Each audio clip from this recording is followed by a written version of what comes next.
right. We have a lot to cover, so I'm going to go ahead and get started. First of all, welcome everyone to this webinar. It's Ask Me Anything with National Trust Talent Acquisition Specialist Dave Ferguson. And my name, if you haven't come to one of our webinars before, is Priya Chhaya, and I am the Associate Director of Content for the National Trust. This is the first in a series of webinars we are calling Navigating the Unexpected, Fundraising and Job Searching Strategies for Historic Preservation. For historic preservationists. As you know, this year has brought unexpected and difficult changes brought on by governmental actions, which continue to impact the people and organizations essential to the work of preservation. These challenges include a loss of key funding sources and significant workforce reductions from every corner of the field, and it's probably going to get worse. As the National Trust continues to respond to these challenges and advocate for historic preservation at all levels, we also realize the need to support those in the field with information, expertise, and resources. So today is the first of 4 webinars, and we'll talk about the other 3 at the end of the session. But the other element in the series I wanted to bring up with you now, and Colleen will drop a link to this and everything in the chat, is the National Trust would also like to invite job seekers and those of you looking to fill positions to use our LinkedIn group as a platform to connect. While the space continues to be a forum for events and information, we want those of you looking for a job right now to use the group as a tool to build connections and share more about what you're looking for. The link that Colleen will share with the full series sort of gives a suggestion about how you could come in and introduce yourself, tell us what you're looking for, what geographic region you're looking for a job, et cetera, just a way to sort of start the conversation about what you're looking for and what you need. Now, before we get into the Q&A, a few logistics. We'll take questions from the audience during the webinar using the Q&A function at the bottom of the Zoom screen. You are welcome to submit a question at any point during the webinar. We're going to start with some of the pre-submitted questions first because they were really great, and I think we'll touch on a lot of what people need to ask. But we also wanted to encourage you to talk to each other in the chat using the chat function. Closed captioning is also enabled, and following the program, we will send out a recording directly to the email you used to register. And all 4 webinars are also available on our National Trust YouTube channel. And finally, this webinar series is made possible by members of Preservation Leadership Forum, the professional membership program of the National Trust for Historic Preservation. And we thank those of you that are with us today. So now I'm going to pass this on to Dave, who's going to introduce himself, and then we'll get into it. Sounds good. Thanks so much for the intro, Priya, and thank you to all of you for joining us. Delighted to be here and jump into the conversation. As Priya said, my name is Dave Ferguson. I am the Talent Acquisition Specialist at the National Trust for Historic Preservation, a role that I've held since August of 2022. Prior to that, I spent a number of years working for an executive search firm, working exclusively in the civic sector and more specifically in higher ed. So doing university president, provost, dean searches across the board, Ivy Leagues, flagship state universities, liberal arts colleges, HBCUs, et cetera. With a huge focus on diversity, equity, and inclusion across the course of my career. So delighted to be here. In addition to overseeing all of our hiring, I also lead a tuition scholarship program, the Mildred Kolodny Diversity Scholarship Program, for folks pursuing graduate degrees in historic preservation. And it's our way of helping to diversify the field through that effort. And also I direct our summer internship program, something that we'll speak a bit about later. And we have anywhere from 12 to 15 interns paid $4,000 for 8 weeks. This week we actually have, this year we actually have 25. So it's been exciting and a heavy lift in some ways, but extremely rewarding, particularly at a moment like this. So yeah, delighted to just go from there. That's who I am. Great. Thanks, Rhonda, for dropping the slides. So we thought we'd start with some of the questions that came in through the registration form. So the first sort of what I've done is group them because we got quite a bit. And so the first one is about standing out. So what are some of your tips for applying online so that you stand out in the selection process? And then sort of the follow up is about standing out in the interview process. What is that it factor? Sounds good. Yeah, so just in terms of, how do you stand out in the selection process, right? So when you're applying, the first thing I would say, and can't say it enough, is to be concise, right? So that means tailor your resume to the extent you write a cover letter, the cover letter as well, to the particular job that you are applying for, right? Well, I know it's easy in many ways, particularly sort of in the LinkedIn environment, to just sort of shop the same resume and cover letter, irrespective of the job. This actually makes you less competitive, right, as a candidate, particularly in the more people-centered enterprises like preservation, right? If you're applying for a job in, IT or accounting, you're probably able to get away with a little more leeway there in terms of just, having all of the requisite skills laid out and just sort of sending the same resume regardless of the job. But if you're looking for positions that are a bit more qualitative in nature, I think it's really important to just be as precise and specific as possible and try to make the employer understand that you've done your research and have a sense of who they are, what they're looking for, and how your skill sets directly align with those things. Um, the other thing I'll speak about here is networks, right? I think they're critically important. I would encourage you to deploy them early and often. But I also want to be clear here that when I say networks, I mean people that are in your actual network, right? So if you're reaching out to someone you've never spoken to and don't know, and the only reason you're doing so is to inform them that you've applied for a job that they've posted, you're far less likely to get the response you desire in that case, right? Rather, what I'm suggesting to you is that you think critically about the people you do, in fact, know and have some basic relationship with. And then you reach out to those people to have a conversation about what it is you're thinking, what you're interested in, what opportunities they may be aware of, and if they'd be willing to make an introduction to someone on your behalf who's perhaps working in that space, that could be a step closer to a potential job opportunity. Getting a job is in many ways uh, about a series of conversations with people in your network over an extended period of time. Unfortunately, it is actually very rare that you speak to one person who introduces you to a recruiter or a hiring manager, and then you're all of a sudden thrust deep into an interview process, right? Just speaking from personal experience, I probably had 20 plus informational interviews with people in my network over the course of my most recent job search, which obviously landed me here at the Trust.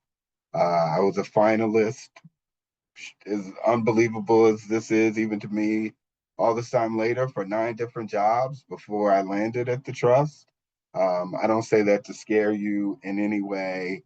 It's just that a job search takes time, significant thought, strategy, and of course, some degree of luck. Great. What about the interview process? Is there anything specific? Yeah, no, absolutely.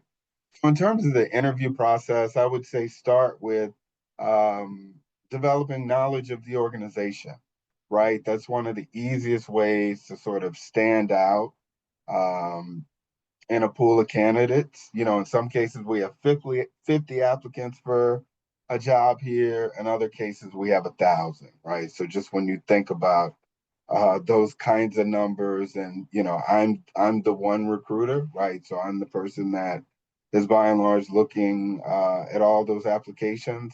The more that I see either in a cover letter or in an initial phone screen conversation that someone has done their homework, and understands who we are as an organization, that's gonna kind of separate them just at that initial stage.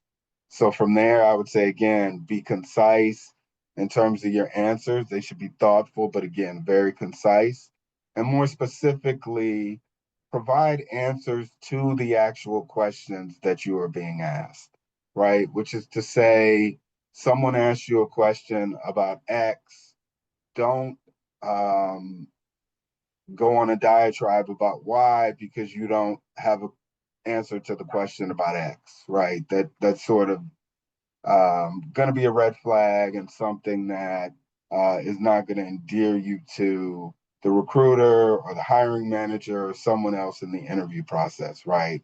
It is okay to say, I haven't had that experience, or that's not my area of expertise, but rather, but folks would rather you be honest and transparent in that regard, as opposed to pivoting in another direction in an attempt not to answer the question that you've been asked.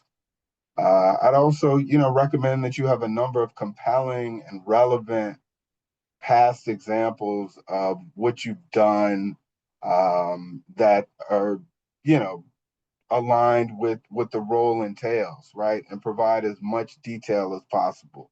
Most interviews these days are still, behavioral questions, right? So it's name a time when, give me an example of a situation where you were faced with a challenge and you had to deliver on deadline. How did you go about doing that? How did you get buy-in for an idea where there were multiple stakeholders? People had different opinions, ideas about how you should proceed, right? They're these sort of standard kinds of questions, which gives you an opportunity to have thought through a number of kind of typical questions in advance and have a repertoire in many ways of examples to deploy. Right. Just as an example, a typical question may concern innovation, right? Or your ability to create partnerships. A precise answer, and this is from my own experience, is that within the first 4 months that I was at the National Trust, I created a career partnership with the Posse Foundation, right? And over the 3 years that I've been on staff, we've had at least one Posse intern every summer. In fact, we have two this summer. And as a result of that, we've increased the diversity of the pipeline and preservation, right? We've introduced preservation to a number of college students who weren't familiar with the field, right? We're also featured on the Posse website as a career partner, which enhances our brand visibility as well as our marketing efforts, right? So this is just one kind of example, but it's robust and also something that I'm able to take sole credit for, right? It's not something that someone asked me to do or that I executed on behalf of someone else's guidance or direction, right? So to the extent that you kind of have these examples ready that are robust, that are clear, concise, to the point, you're really gonna do yourself a favor there.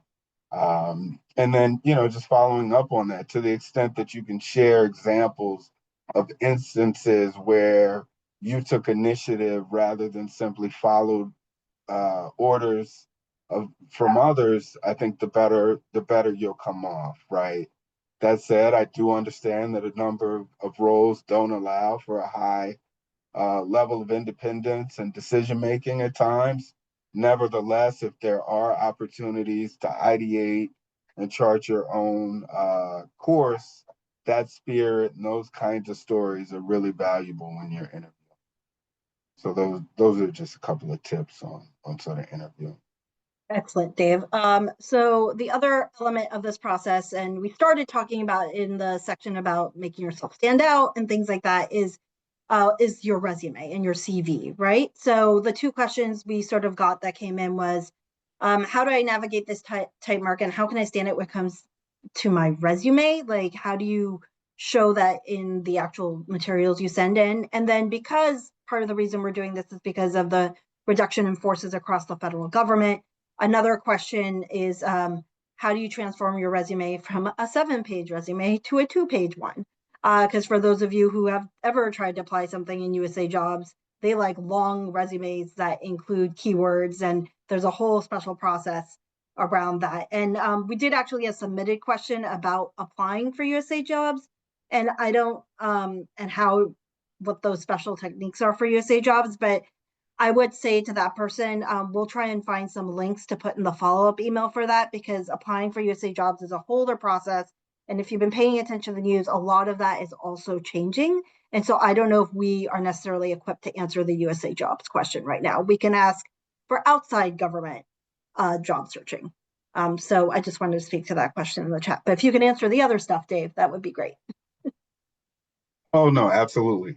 Appreciate that. And I might have to like take a detour because my dog has lost her natural mind downstairs. Um, a resume is a concise document, right? As I've said over and over. And it tells an employer why you have the requisite skills and experience to perform well in the job in question, right? Not any job in the universe, the particular job in question for which you have applied. It is not a laundry list of everything that you've ever done, right? I know there's sort of an urge a lot of times to just kind of say, oh, well, let me put in everything that I've done, and they'll sort of pick out and sort of see that I can do all these different things. That's not actually what the resume is, right? And again, as I said earlier, I know it requires more work, but to the extent that you can tailor your resume to the specific job you are applying for, the better off you will be. With some exceptions, like executive roles, I'm also a firm believer in a one-page resume. Unless you have several decades of experience, you should be able to articulate your fit for the role on one page. In most cases, recruiters are only interested in the last 7 to 10 years of work experience. Moreover, if you feel compelled to highlight a broader set of experiences, you can do that at the bottom of your resume by simply listing the role, the organization, and the dates of employment without, sharing bullet points, which, as you all know, eat up much of the space on a resume, right? In terms of interviews, be prepared. To sort of understand what the organization does, right? What it values, what its major programs, initiatives are. We work in the grant space, right? When people come on to screening calls with me and they can say, oh, I see that you just received, $10 million from the Lilly Foundation to support the National Fund for Sacred Places, right? Like that's interesting to me. I see that they've like gone above and beyond and are up to date. This may be something that, the announcement occurred a week before we got on the phone, right? Um, but beyond that, again, just have a handful of tested responses for typical behavioral interview questions. For example, if someone asks you how you use data in a previous role, you should have a scripted answer, right? If they ask you about how you've engaged key stakeholders, if the job is a community engagement role, you should have one or two responses that you've thought through and thoroughly vetted with people that you trust. Most interviews, as you know, are somewhat formulaic, right? So there's rarely a need to freestyle. Having thoughtful responses doesn't indicate a lack of improvisation, but rather serves as a clear sign of preparation, which is often a signal to an employer of how you'll perform on the job, right? It speaks to the kind of research, critical thinking, circumspection that you'll bring to a role, right? So, an interview process is a kind of discrete experience and interaction, but you're also signaling through that process, through the entire application process, what kind of employee that you'll be. And then as it relates to the federal government, my remarks here are brief, but I'm happy to sort of expound and respond if folks have more questions, more detailed questions. But again, to go from 7 pages to 2, as the question asks, is obviously quite difficult. But that being said, I'd start by removing anything that isn't directly relevant to the kind of role or roles that you're considering, right? But that being said, much of what you've done undoubtedly over the course of your career could be relevant, right? It's just a matter of figuring out what those transferable skills are. Many jobs, as I joke, like 9 out of 10 jobs are project management, right? Regardless of what sector, industry that you're in, right? That's primarily what people do. We hire a lot of architects, and at one point, I thought architects, and I'm sure some do, I thought they designed buildings and did all these, kind of sophisticated drawings and everything else. Most of our architects, this is no disrespect to any of them, they manage projects, right? Like that's what they do. So it's simply to say that that's a transferable skill that most people have and have had experience with. So it's a matter of clearly articulating that and figuring out a way that you can show how that experience can be translated and useful in the role that you're applying for, right? And just sort of thinking more strategically in terms of like what that time horizon is, depending on how long you've served in the federal government, you could perhaps even come up with a threshold where you say, you know, I'm going to go back to 2018 and anything prior to that, I'm not going to include, at least in this first draft of this, abbreviated resume, right? Which isn't to say you can't go back and then pull stuff and the like, but I really want folks to think of it as kind of an iterative process whereby you're making changes, you're revising. Hopefully, you have one or two people in your corner that you trust, that you're sharing this with, and then you sort of go from there. But again, that's sort of very general. So Yeah. I'm happy to respond to anything more specific. No, that's great. And if I can give a practical experience from someone who has applied to USA jobs, but then also applied to outside government jobs. And I will admit I've been at the National Trust for 18 years, but I have not looked for jobs in that period. Um, uh, but what I tend to do is I have a master CV or a master resume that has everything I've ever done. But then I also know I'm going to apply to very specific types of jobs. So I have a framework for if I was applying for a content job in a different, like you just have frameworks for what the type of jobs you're applying for. So that gets you closer to a tailored resume, but not quite specific to individual jobs. And then for the individual jobs, then you make some changes based on the master resume and that specific one for the specific job. So that gets you like 80%, 90% of the way. So you're not building something from scratch every single time. And I found that's worked for me when I've applied recently. Because then you are tailoring, but you're also not spending a lot of time when you're applying for 20, 30 jobs at a time, which I know some people are right now, and it's very challenging. So just wanted to toss that in. It's excellent point, Priya. Yeah. Okay, so let's take a pause on the pre-submitted questions and let me look at what we've got. Some of these are about like industry specific things, so I'm going to save those for the next break.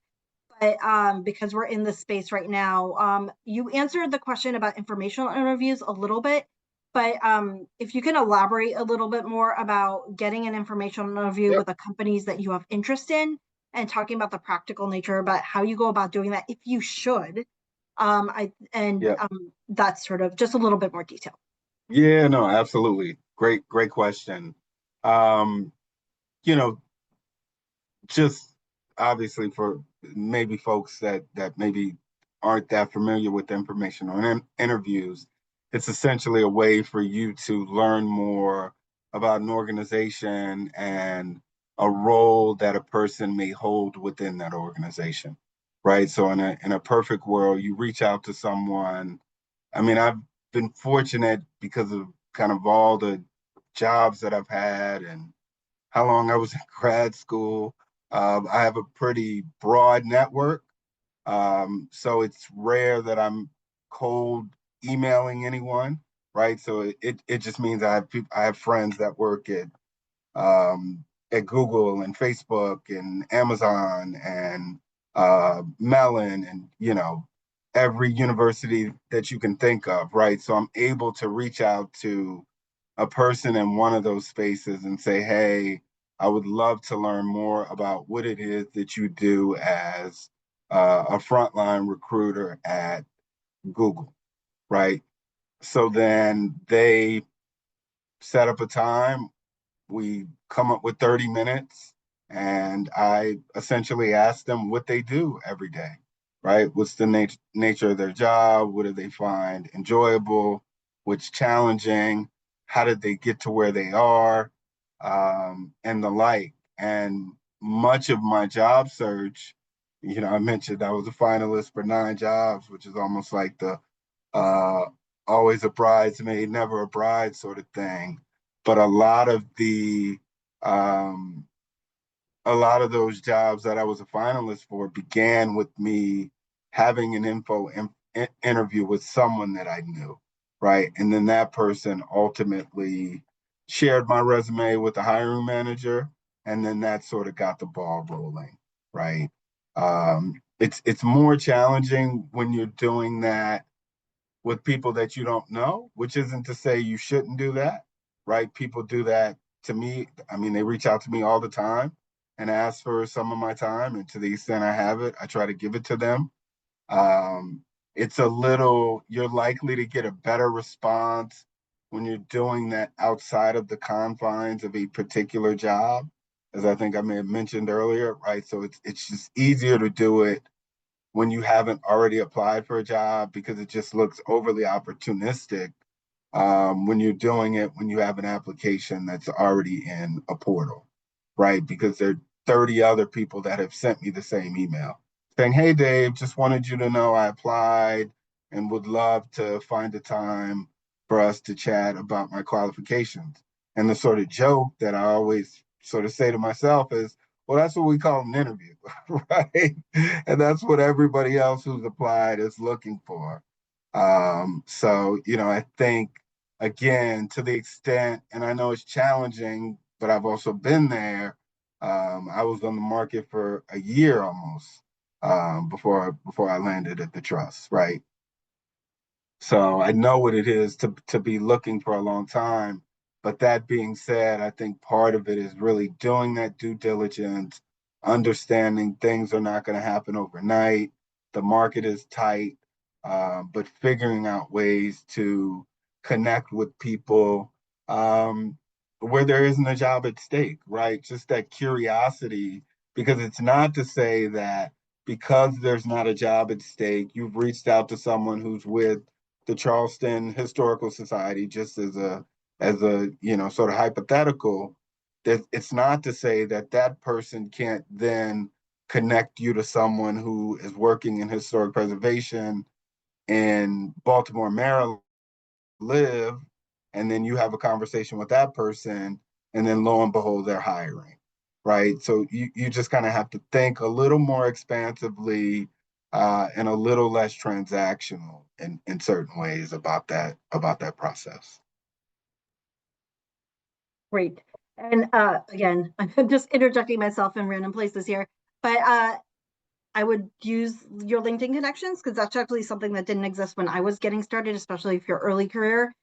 Just see who you know who might know someone else. And like Dave said, don't do it when you're looking for a job at the company, do it now before.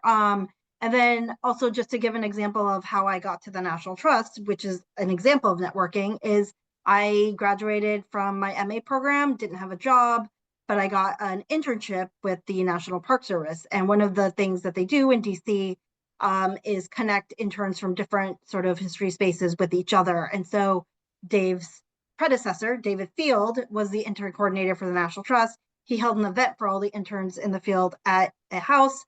I happened to be there. I started talking to him, and he was like, you know what, there might be something that might work for you. And 18 years later, I'm still here doing different things, but you just never know where the opportunity lies. So informational interviews are a great way to sort of start doing that. And also just don't look at people who you might be interested in being mentors for. Think of people who are working in the level you're working in too. Like think broadly about who might be able to tell you about the work. Um, So great. We got two questions that actually feed into our next group of questions, Dave. So I'm going to go into that. This is the one about, this is the grouping that's about non-traditional experience. So it's a difficult job market. What if they can't get a master's degree but want a job in the door? Or if you're coming in after not working for decades and need to show that you have experience in other ways, or midlife career changes. And then the two questions that came in that are very similar in this grouping are, how do you address gaps in your resume when you have several years off because of a layoff or taking care of an elderly parent? And then sort of slightly to the right of that is how to position yourself when your resume leans heavily towards historic preservation, but you're looking for roles that are a little further afield. So that general idea of positioning yourself when there are gaps or non-traditional experience. Yeah, great. I'm trying to think if I'll just try to tackle these as a grouping. I think Will the it help if I gaps, broke it down a little for you? yeah, Okay, if you don't mind. so let's start with making a career change or you have gaps in your resume. Let's start Yep, with yeah, sounds good. So I'll start with the career change. Because in some ways it's my story, right? So I pursued a PhD, got a PhD, and my plan was to be a professor, right? To go into the academy and live that great life, which is less great now than it was when I was thinking about pursuing it, but conversation for another day. But at some point, it became clear that that wasn't going to happen. There was a job fair at the university where I was in Chicago, and the executive search firm that I started my career at sent four associates, which was the kind of entry level consulting role that I had.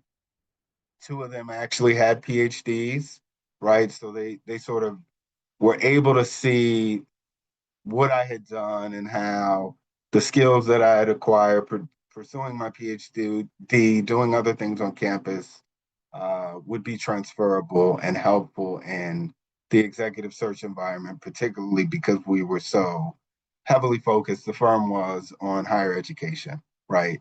So I say that to say, um, you just kind of have to be thinking about the ways in which the experiences that you have are not deficits, but actually advantages and things that you can leverage to exist and pivot into a variety of different sectors and realms, right? When I came out initially, I thought I wanted to do academic and career advising. When I was sort of shifting, I was laid off during the pandemic from the search firm. And my thinking was, oh, I have all this experience counseling executives on how to get jobs and working with them. I would love to transfer this experience to working with young people coming out of college who are starting their careers, right? So to give you a sense of how I was trying to bridge that gap, what I did was I began to have a bunch of informational interviews with people that were career counselors and advisors at colleges and universities here in Philadelphia, where I live, but also back at Chicago, people that had helped me when I was in grad school, a mentor in New York who's at Columbia, right? So just thinking again about all of the people in my network.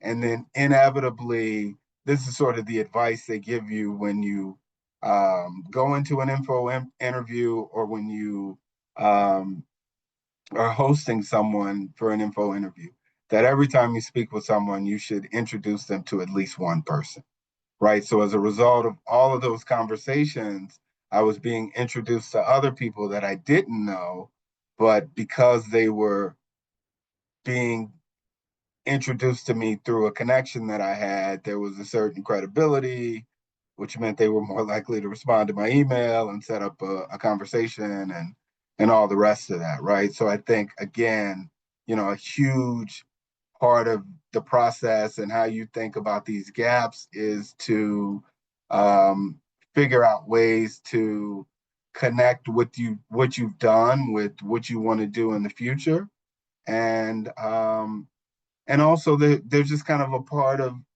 they're kind of a part of modern work now, right? So there was a time, I mean, and this is in my recruiting career, where if someone had a 2-year gap on their resume, it was like a resume that we couldn't present. A hiring manager or a client would just say, we don't know why they weren't working for these 2 years. So like we're not interested in finding out the story. Now, given the pandemic and all of the sort of changes in the ecosystem, people are far more um, willing to engage with folks that have been unemployed, right? Like we had one of the largest layoffs in the history of the country during the pandemic. And then we're seeing a similar sort of thing given all of the cuts coming out of federal government, this current administration, right? So I would say it's not the kind of demerit that it once was, and I think there are lots of ways to spend that. In some ways, it's just like, look, I was laid off as a result of all of these cuts, right? In other cases, it's to say um, there are lots of times it's more often women than men, just given the nature of kind of gender in America and household duties and the second shift and all these other things that sociologists and historians have um, established over decades, right? So you'll have a candidate who said, hey, I started a family, I was raising my kids, so I left the job market for 3 or 4 years, right? And I think that's perfectly rational, and we're able to respond to that and be really thoughtful about taking those folks seriously as a candidate. When in years past, someone would have said, "Oh, they didn't work for 3 or 4 consecutive years. We're not interested." Right. So that's kind of one approach, I guess, to the gap. Um, Even though I think there was another question there. Yeah, no, if I can speak to the ones where it's a larger gap, because I know we did got one question, and one conversation I had with someone in a similar situation was hiring a career coach. And there are career coaches that are out there that aren't super expensive, that work based on a sliding scale. You just have to find the right person. And they're there to help you navigate like making these big leaps. They help you prioritize, they will help you with your resume, they will help you with everything. They sort of give you that confidence boost that you might not have, especially if you haven't been around, you haven't had a resume since the 1990s, or you've been out of the market for like 30 years, and that's a significant gap. And that is a hard thing to jump over and get back in, especially now. So I would suggest that is one option. So then you have someone in your corner that is specifically there for you. And so that's just a suggestion that I've heard. Yeah, no, no, Let no. me think about the Sure. second half of this. We had been talking about gaps and about service opportunities. Someone asked about AmeriCorps service and volunteering. Um, Yeah, absolutely. I remember that question. So, good question. And I think the question was sort of around how to leverage that. And I would say you leverage it in the same way that you would an employment opportunity, right? So it can take the same kind of space on your resume. My partner actually finished a Vista AmeriCorps fellowship last year, and it's on her resume. She has, 4 or 5 bullet points that go along with it as well. So that's as good as work experience in many cases, right? So I would say both in terms of the resume, and I think the question also referenced LinkedIn. I would say you're able to sort of articulate it in the same way that you would had you been working a job. I mean, because she was working for Vista and AmeriCorps, and she was working 30 hours a week, right, for a year. That's essentially a job, right? People at the National Trust, we have a 35-hour work week. So her sort of workload was comparable to the work that people are doing in full-time jobs. So yeah, I would think of it in precisely the same way. Great. sort of a follow-up to what we were talking about before. Would you explain those gaps in employment in your cover letter? I would say spin it into an opportunity rather than Yeah, like, oh, I just wasn't working, but based on what yeah. you said earlier. But is there anything additional? No, I think that's fair. You know, again, everyone is sort of on a different journey. I think we're fortunate to be in a moment, despite all the challenges, where our ideas of work have shifted, right? I mean, it's been cliche at times, but for those of us that take it seriously, there is a real shift toward work-life balance, right? Hopefully, you can find yourself in an organization that values that. But I think there's a way in which you're able to articulate that and these other things been doing, why you weren't working for pay, right? And again, we can talk about like the sort of nature of all the unpaid labor that primarily falls to women, right? Just given, all the kind of sociological data and everything else that we have. But all of those things are tremendously important. So I think there's a way in which smart, thoughtful employers are able to recognize that, appreciate it, and account for it as a part of the hiring process. Particularly if you have, again, the skills and experience, even if it's from 10 years ago, 15 years ago, to do the job. Great. Okay, so we're going to go back to pre-submitted question real quick. How do we determine what to ask for in terms of salaries per hour, per year? What resources are there in historic preservation that will answer the above questions? I'm just going to say before I toss it to you is that there is a movement underway for every position that is shared to include salary transparency. Our National Trust LinkedIn group, which is where we allow job postings, requires it. So if someone posts, I go in and I flag it and I say, we're going to take this down if you don't add the salary. So that is an essential piece of, I think, something that's transforming in the industry. Not everyone does it because of various limitations, but I think the more we call it out, that helps us when we say what we want. So we're not undervalued and underpaid and undersupported. So my soapbox, Yeah, Dave. no, that's well said. I'm a huge proponent of this, and have fought um, internally to make sure we're sort of as tight as we can be, because we've been doing salary transparency for years, but there are ways to sort of make the ranges more broader than what we're actually going to hire at.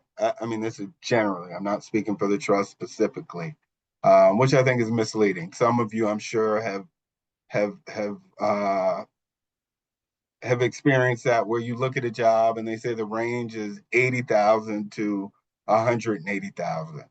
And the reality is those are two different jobs. It's just not the same job, right? Um, but anyhow, broadly speaking, we have crowdsourcing websites, if you like, the Zip Recruiters of the world, right, where people anonymously report their salaries across industries. I don't know how good that data is when it comes to preservation. I don't think it's particularly great.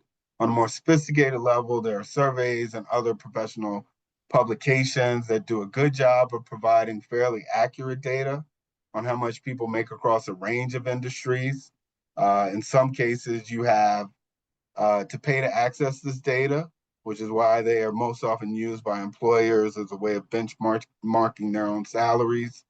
The first 2 years I was at the trust, we were working with a compensation analysis firm to do just that, to benchmark our salaries, to make sure that we were on par with um, similar roles at other kinds of institutions that were comparable, which had its own challenges because as the National Trust for Historic Preservation, in certain ways, we stand alone, right? There isn't a analogous organization. You can sort of, you know, think about the Nature Conservancy and other kinds of nonprofits that are at the center of their field, but there's not an equivalent to the National Trust in the U.S.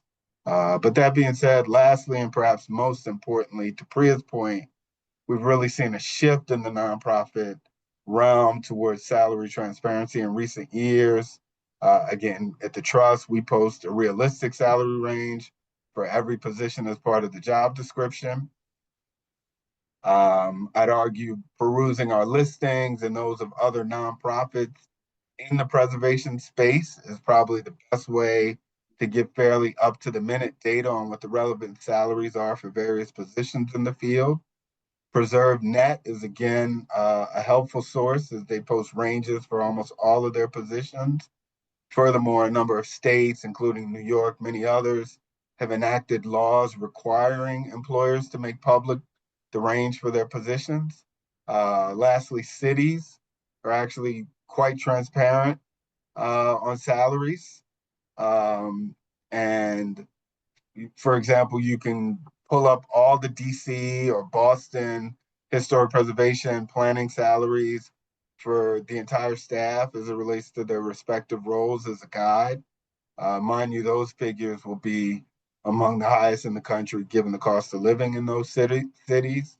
But it is a good way just to have a sense of what the field looks like, how much people are being paid, um, and the like. So, I Yeah, I think feel like we're I in a good space. remember at some point someone trying to collect this information. I'm gonna try and see if I can dig it up again after this call. I don't think it's ever been presented. I think it was just one of those crowdsourcing things where if you're comfortable sharing it, you can put it in. I just don't know what happened with it. I would also say, I think let's normalize this. So if you have a friend or someone who works in the field, just ask.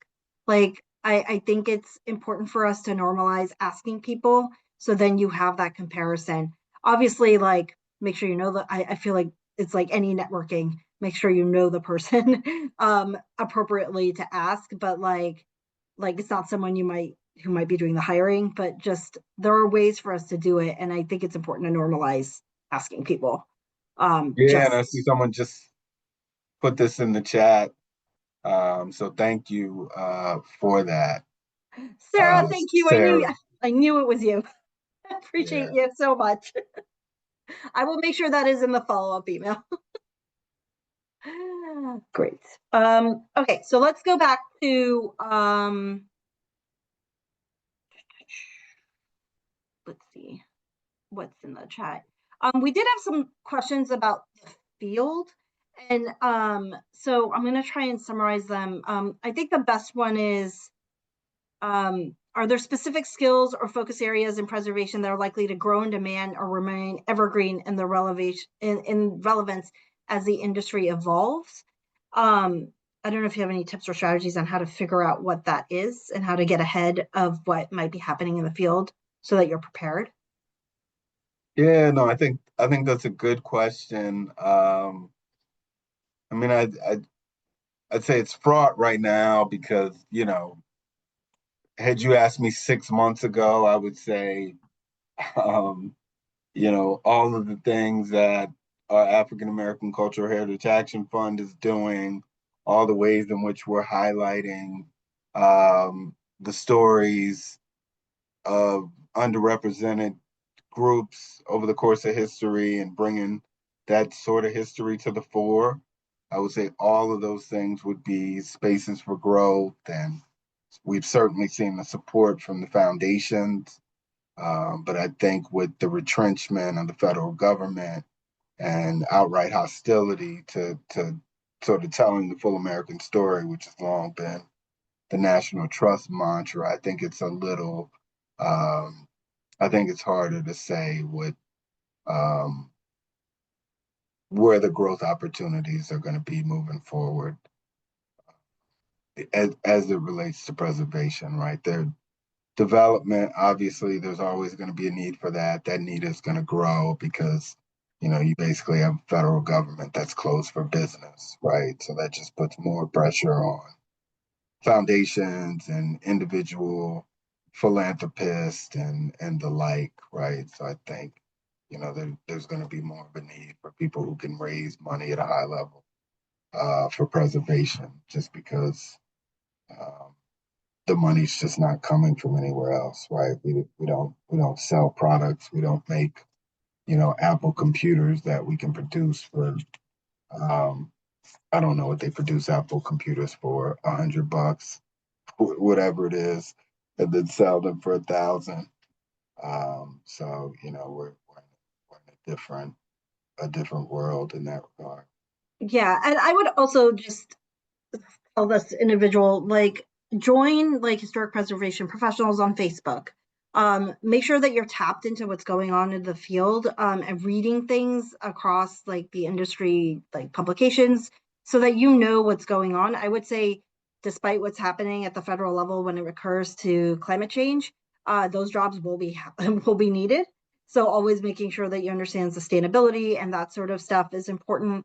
I think those are some of the best ways for you to prepare yourself to know like what additional skills might be helpful, and just staying plugged in um as well. Okay, let's see. um okay, what is your advice for young professionals trying to earn a degree in historic preservation but are facing funding cuts and a more difficult road to obtain the degree? How should emerging professionals navigate this challenge when seeking to climb the ladder in the field? You and I talked about this beforehand, so if you want to answer, and then I'll talk about my experience. Yeah, I think, and this happens a lot. We have interns, right? Many of them are in college and considering graduate degrees, MAs, PhDs. I'm obviously someone who went that route. Um, yeah, I don't know. I don't have a great honest answer, right? Because the reality is, this isn't conjecture, right? These things have already happened. The most elite universities, I'm here in Pennsylvania. My partner just graduated from Penn, obviously the Ivy League, a number of other Ivy League schools. And I just say that because they have more money um, than anybody, right? Well, I won't editorialize. um, and they've already made clear that they're going to accept fewer students for graduate programs, right? They just are. That's a decision they've made because of the cuts in funding and everything else, right? So there are going to be fewer spots moving forward. Um, for how long? We don't know how for how much longer, but for the foreseeable future, right? So I say that to say, in light of that, I think there are opportunities to do the other kinds of things to the extent those opportunities are available, right?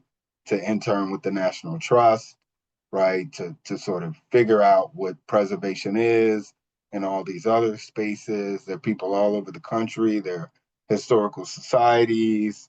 There's Main Street America. There are all these different entities that have opportunities.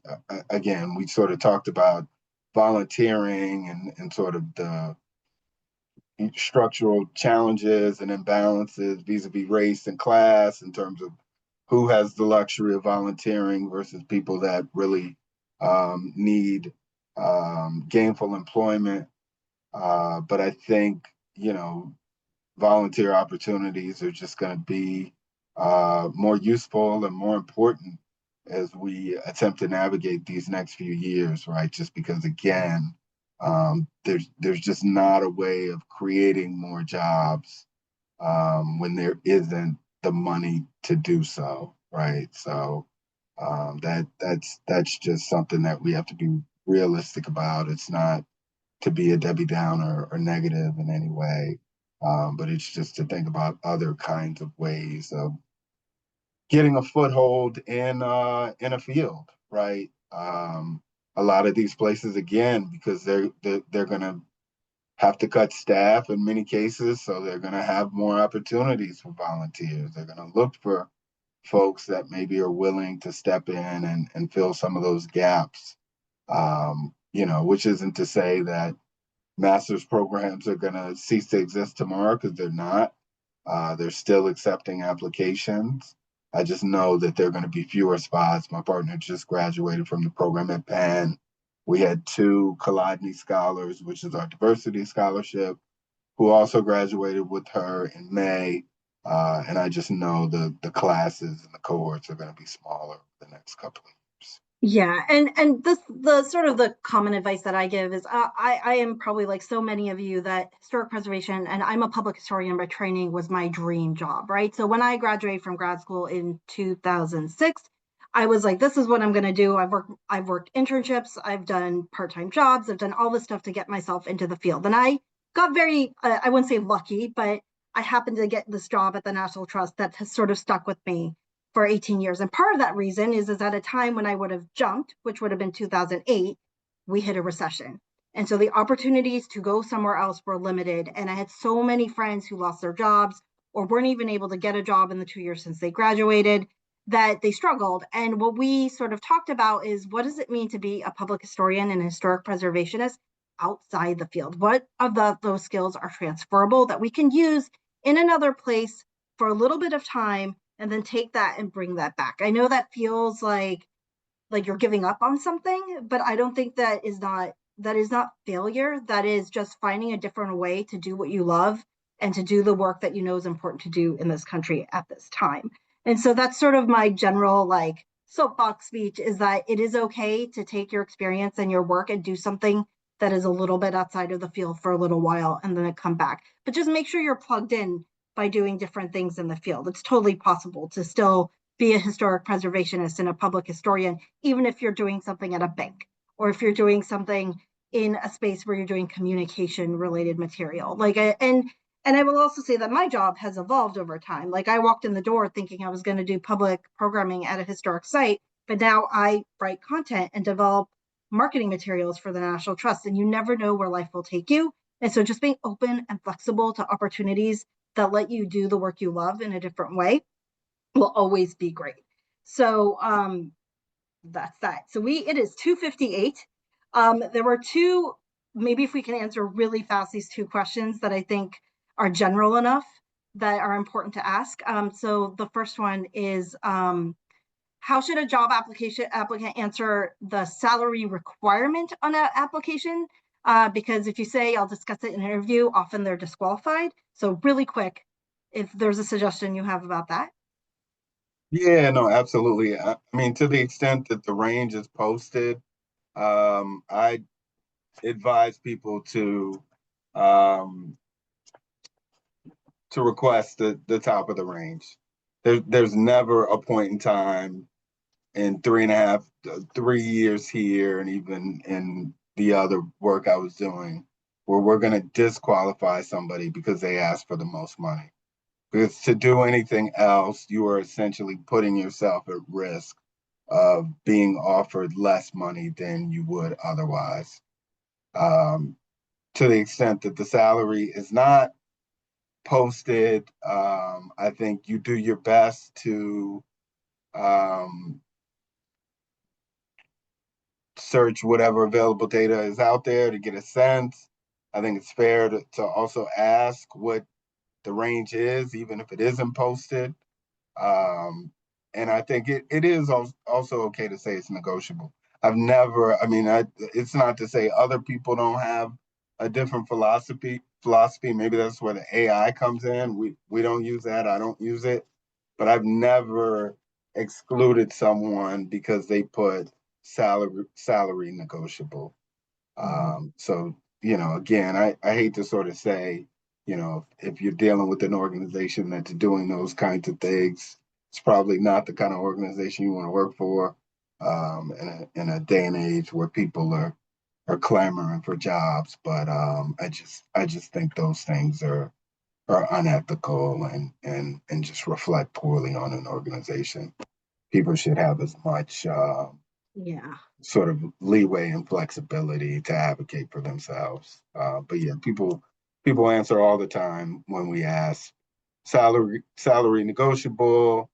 Sometimes they put the low end of the range. Sometimes they put the middle. Sometimes they put the top. Again, I advise people always put the top. We're never going to disqualify you for that.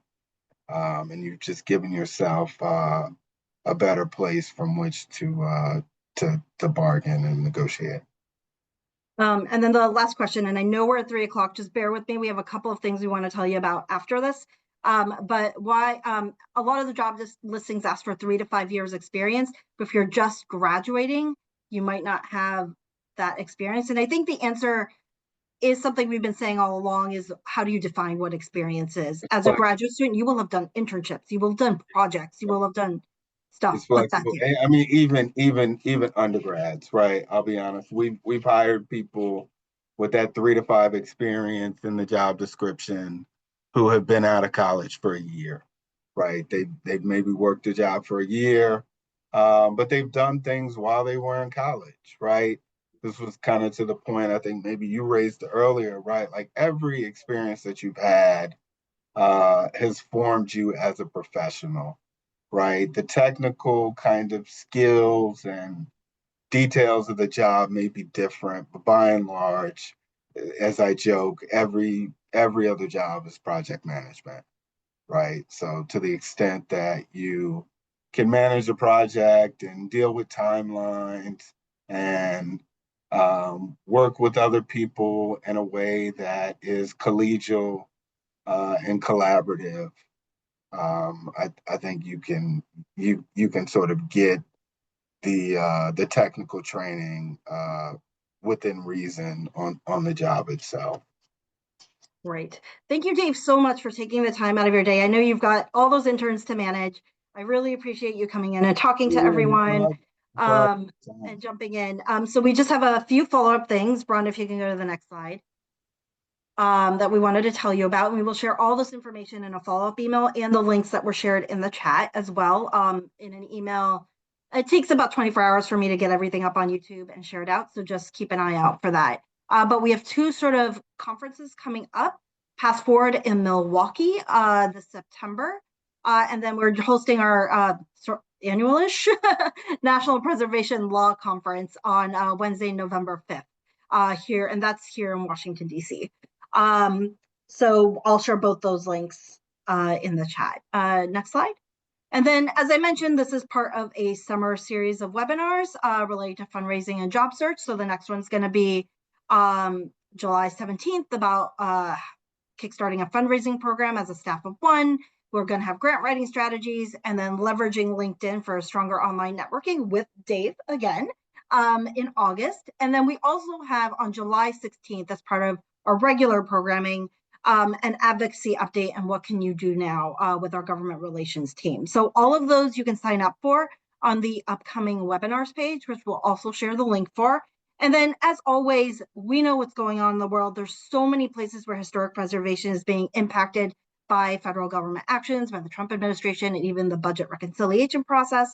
So take a look at our Action Center at savingplaces.org/Action Center and make sure that you are writing to your congresspeople wherever it is relevant. You can also follow the National Trust at Saving Places on Instagram and X and on LinkedIn and Facebook, and we will also be sharing all that material there as well. And I think that's it. Thank you all so much for coming and attending today, and good luck with your searches, and looking forward to seeing you at some of our other webinars this summer. Have a great summer.